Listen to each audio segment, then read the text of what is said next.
The quarterback, always a dominant conversation in any NFL conversation. So with that, certainly the case this offseason. The quarterback carousel spinning at a pace the likes of which we have never seen. Yeah, there were the monster moves, right? The trades for Russell Wilson, Deshaun Watson. Some teams stood pat at quarterback, while others made quarterback transactions of the more subtle variety, which now allow them the opportunity to dig in on the quarterback market in the first round of this year's NFL draft. And that is what we are identifying here with Pick or Pass. So let's get started here right at the top. Number 2 to the Lions, number 3 to the Texans. Yeah, it's a possibility, but doesn't seem likely at this point. So let's move to the Carolina Panthers at number 6, who could trot Sam Darnold back out week 1, just like they did last year. But their head coach, Matt Rule, saying this week that he expects a quarterback to go in the top 10. So could it be to the Panthers there at number 6? Bucky Brooks ready to put his old pal Scott Fitterer's GM hat on and tell us whether the Panthers will pick or pass a QB at 6. Oh, I'm thinking about Scott Fitterer and what they've talked about. They said it's time for them to go big on a quarterback somewhere in the top 10. Matt Rule has also said that. So I'm going to say that the Carolina Panthers pick a quarterback this time, and Kenny Pickett is going to be the guy that they pick. Look, it's going to be a little alliteration with all these P's that I'm about to say. But you got to think, Matt Rule and Kenny Pickett. Kenny Pickett was committed to Matt Rule at Temple. David Tepper is a graduate of the University of Pittsburgh. So when you think about all those things kind of coming together, it just seems like there's a natural trust in the relationship. And we understand how important that is for your franchise quarterback to be connected with the head coach. Kenny Pickett is going to be a Carolina Panther. Connecting all the dots right there. First quarterback off the board at number 6 overall. Don't have to go far to get to the next quarterback possibility here in the draft. Falcons at number 8. Lost out on Deshaun Watson, traded Matt Ryan, signed Marcus Mariota, Brian Baldinger, who could be their starter early on here in this 2022 season. But GM Terry Fontenot passed on a quarterback last year at number 4 overall. Does he pick a quarterback here at 8? You know, I think Marcus Mariota, I know he is excited to be rejoined with Arthur Smith. He knows the offense, knows the playbook from his days in Tennessee when they were there together. But Marcus also told me that he doesn't want a job given to him. He wants to compete. So let's pick a quarterback for Atlanta. Let's pick a quarterback. And my choice is Matt Corral from Ole Miss. We just heard from Matt. I think he's got elite arm talent. Let him go compete with Marcus Mariota there in Atlanta. Let him start learning an NFL playbook. The talent is there. I think Atlanta has a need. They passed last year. And I think it's time to start rebuilding. You do it with a young quarterback. All right, so 2 quarterbacks off the board now in the top 10 as we move to the very next spot. Seahawks on the clock at number 9 overall. D'Angelo Hall sitting in for Seattle GM John Schneider here, who traded Russell Wilson this offseason. Did get Drew Lock back, and he could certainly start for the Seattle Seahawks. But do you feel like Seattle loves a quarterback here at 9 in this draft, D-Hall? Oh, I'm going to say they don't love a quarterback. They pass, Rhett. And I'm giving the Seattle Seahawks Charles Cross, left tackle out of Mississippi State. When you think about Pete Carroll, right, the reason that relationship deteriorated, Russell Wilson wanted to throw it all over the yard.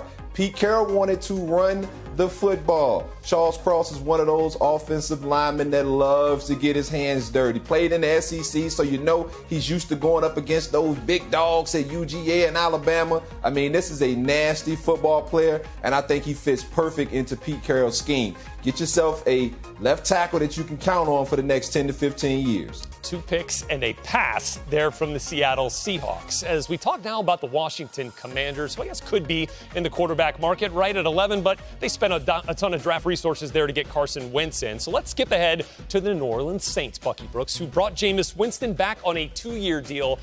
But could this franchise find a future face of the franchise at number 18? Pick or pass on a QB here? No, I think the Saints have kind of let us know their plans. Not only did they sign Jameis Winston back, but they just brought over Andy Dalton as they move Taysom Hill to tight end. They're going to pass on the quarterback because they want Jameis Winston to pass to more playmakers. And so when I look at this team, they need another receiver. Michael Thomas comes back. Somebody on the outside like Chris Olave from Ohio State. When you think about a big play specialist, that's Olave. Puts the ball in the paint, consistent in terms of being a vertical threat, can do the intermediate stuff, but he is going to take the top off the defense, not only make big plays, but create more room for Michael Thomas to work. Okay. In the intermediate. So interesting here. Saints pass on a quarterback rather than choose to support their quarterback in Jameis Winston, which now gets us to a really intriguing spot here with the Pittsburgh Steelers at number 20 overall, Brian Baldinger, who brought this guy, Mitchell Trubisky, in on a 2-year reasonable deal, right? So they could be in it on a quarterback. They've been at all of the major quarterback pro days here during the last couple of weeks. So for the Steelers at 20, pick or pass? Maybe Mitch Trubisky is better in his second act than he was in his first act, and maybe they get the best out of Mitch Trubisky. But regardless, I think they should pick. If Malik Willis is there with the 20th pick, I would take Malik Willis. Like when you think about what you have to be in the AFC North and you watch him make this throw against Mean Green of North Texas, or this deep shot, dropping it in the bucket against Syracuse, or you watch his ability to elude rushers and use his strength and, just a great compact frame of his to be able to keep his eyes down the field and make throws like this. This shows up every single week at Liberty over the last couple of seasons. He's just an athlete. He's got great running abilities. He demonstrates right here for this touchdown run. I think he would be a great guy to bring into the building.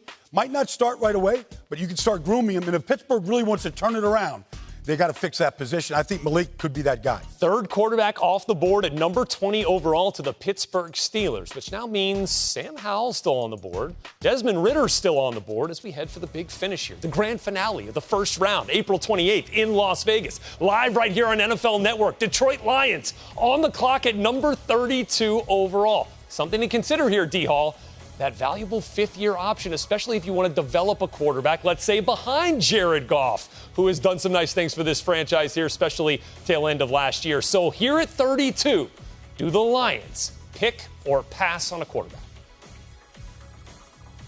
Ooh, if I'm Brad Holmes, the GM in Detroit, and Dan Campbell, I'm going to have to pass on a quarterback. It's just too much talent in this draft, especially on the defensive side of the football. This Detroit Lions football team, 28th in total defense last year, 31st in points per game.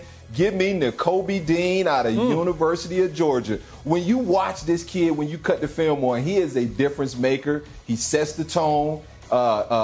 He helps create that culture. I mean, we all saw these guys at the combine sitting there waiting for each other to work out. Yeah. That's the kind of family camaraderie you need in a locker room like the Detroit Lions to continue to build, continue to grow these football players. I love what Dan Campbell's about, and I think Nakobe Dean is just the kind of football player that fits right in that Detroit Lions locker room. Sounds like a guy that I think fans are going to like when the Lions are on Hard Knocks this summer, if that is the case. So there you have it. Pick or pass. 3 quarterbacks get picked in the first round of the 2022 NFL Draft.